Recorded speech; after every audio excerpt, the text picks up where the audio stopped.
आपण कसे धारणेवर कसं धारणा करायची हे सगळं पाहिले आपण. त्याचे बीज मंत्र बघितले, देवता बघितली, कुठे कुठे आपण धारणा करू शकतो हे आपण पाहिले. पण त्याच्यासाठी निश्चय हा सगळ्यात जास्त महत्वाचा आहे. निश्चय करून आपण त्या धारणेवर जर करू शकलो तर आपला तो फोकस जास्त इफेक्टिव्ह होतो. तर त्यासाठी एक कथा आहे, पतंजली ऋषींनी लिहिलेली, निश्चयावर कसं हे करायचं. एक टिट्टिम पक्षी आपल्या स्त्री बरोबर, म्हणजे दोघे स्त्री पुरुष टिटवी पक्षी समुद्र किनारी राहत होते. त्यावेळेस त्यांची स्त्री गर्भिणी झाली. त्यावेळेस तिने आपल्या स्वामींना म्हणजे नरास सांगितले, हे स्वामी, आता माझी प्रसूती होण्याची वेळ जवळ आली आहे. त्याकरिता एका निवाऱ्याचे कोरडे स्थळ पाहिले पाहिजे. प्रसूती होण्यास समुद्र किनारा बरोबर नाही. समुद्र किनाऱ्याजवळ राहत होते. याप्रमाणे तो टिट्टिम पक्षी आपल्या स्त्रीचे बोलून ऐकून म्हणाला की, हे प्रिये, कशा करता भय बाळगतेस? येथे अंडी घालण्यास काही हरकत नाही.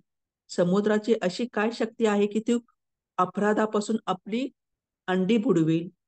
याप्रमाणे दृढ निश्चय करून त्याने आपल्या स्त्रीचे जराही ऐकले नाही. पुढे त्या टिटवीने अंडी घातली. एकदा समुद्राला मोठी भरती आली. लाटांच्या योगाने ती सर्व अंडी वाहून पाण्याच्या तळी गेली. ते पाहून टिट्टिम पक्षाला प्रचंड राग आला आणि त्याने समुद्राला शोषून टाकण्याची प्रतिज्ञा केली.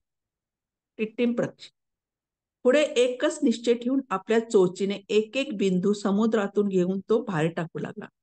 याप्रमाणे कित्येक दिवस लोटून गेले. पुढे त्याला अत्यंत दुःखी पाहून त्याची स्त्री व इष्टमित्र त्याला उपदेश करू लागले की, मूर्खा, कोणीकडे लक्षावधी योजन विस्तृत समुद्र आणि कोणीकडे तू एवढासा पक्षी, हा वेडेपणा सर्व सोडून दे, इत्यादी पुष्कळ शिकवले. परंतु टिट्टिम पक्षी आपल्या निश्चयापासून टळला नाही.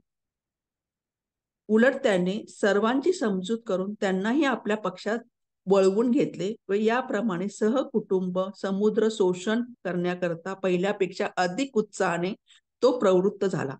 असेही कित्येक दिवस लोटले. पुढे भगवान नारद मुनी दैवयोगाने फिरता फिरता सहज त्या ठिकाणी आले आणि त्या पक्ष्यांचा तो व्यापार पाहून त्याला त्या असाध्य कार्यक्रमापासून निवृत्त करण्याकरता त्या मोठ्या दयाळू मुनींनी पुष्कळ उपदेश केला. परंतु आपल्या प्रतिज्ञेपासून तो बिलकुल ढळला नाही. असे पाहून नारदास अतिशय दया येऊन त्यांचे दुःख निवारण करण्याकरता ते वैकुंठास गेले आणि गरुडास म्हणाले की, हे समर्था, तू सर्व पक्ष्यांचा राजा आहेस. यावेळी पृथ्वी लोकात समुद्राने तुझ्या सजातीय पक्ष्यांचा मोठा अपमान केला आहे. तर तू समज की माझाच अपमान झाला, कारण प्रजांचे गुणदोष ते राजाचेच असे समजावे, म्हणून तुला त्याचे रक्षण करणे अवश्य आहे. याप्रमाणे ऐकून गरुडाने त्या ठिकाणी जाऊन आपल्या सामर्थ्याने अगस्त्य मुनींनी कसे समुद्र शोषण केला होता त्याप्रमाणे समुद्र शोषण करायला आरंभ केला. त्यामुळे गरुडाने प्रत्येक पाणी शोषण करायला सुरुवात केल्याने बघून समुद्राने गरुडाला शरण आला आणि टिट्टिम पक्षाची अंडी परत आणून दिली. याप्रमाणे हळूहळू अभ्यासाने चित्ताचा निरोध करावा.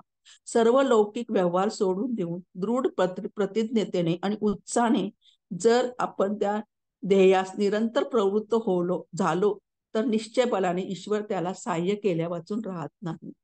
याकरता साधकाने श्रद्धा व काही उत्साह कधीही सोडू नये.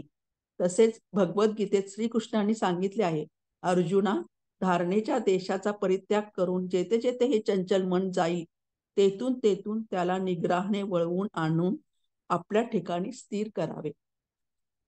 थँक्यू.